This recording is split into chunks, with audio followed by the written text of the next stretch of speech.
ఆంధ్రప్రదేశ్ రాష్ట్ర రాజకీయాల్లో కీలకంగా వ్యవహరిస్తున్నారు పవన్ కళ్యాణ్ గారు. ఇటీవలే జరిగిన సార్వత్రిక ఎన్నికల్లో ఘన విజయం సాధించిన తర్వాత ఆయన డిప్యూటీ సీఎంగా రాణిస్తూ ఉన్నారు. ముఖ్యంగా ఆయన మొదటిసారిగా మంత్రి పదవి స్వీకరించినా కూడా ఆయన ప్రజలకు ఏ విధంగా సాయం చేయాలి, రాజకీయాల్లో ఎలా ఉండాలనే విషయంపై ఒక అవగాహన కలిగి ఉన్నారు. దీంతో పవర్ఫుల్ లీడర్గా ఈరోజు దేశంలోనే రాజకీయాల్లో రాణిస్తున్న విషయం మనకందరికీ తెలిసిందే.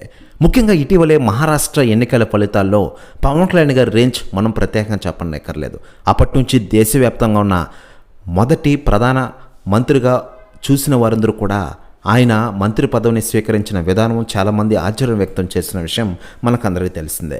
మరోవైపు రాజకీయ నాయకులు ఇప్పటికే పవన్ కళ్యాణ్ గారి గురించి మాట్లాడుతుండగా తాజాగా కేంద్ర మంత్రి అమిత్ షా గారు సంచలన వ్యాఖ్యలు చేశారట. ఆయన మాట్లాడుతూ పవన్ కళ్యాణ్ ఈరోజు అరుదైన లీడర్గా ఇండియాలోనే ఉన్నాడు. ఇండియాలో ఉన్న రాజకీయ నాయకుల్లో పవన్ కళ్యాణ్ గారు గొప్ప వ్యక్తి. అలాంటి నాయకుడిని నేను ఎక్కడా చూడలేదంటూ సంచలన వ్యాఖ్యలు చేశారట అమిత్ షా గారు. ప్రస్తుతం వ్యాఖ్యలు వైరల్ అవుతున్నాయి ఆంధ్రప్రదేశ్ రాష్ట్ర రాజకీయాల్లో.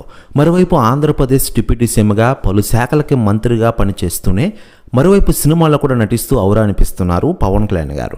ప్రస్తుతం హరిహర వీరమల్లు షూటింగ్తో ఫుల్ బిజీగా ఉన్న ఆయన ఈ సినిమా అయిపోయిన వెంటనే ఓజీ సినిమా షూటింగ్తో ఫుల్ బిజీ కానున్నారు.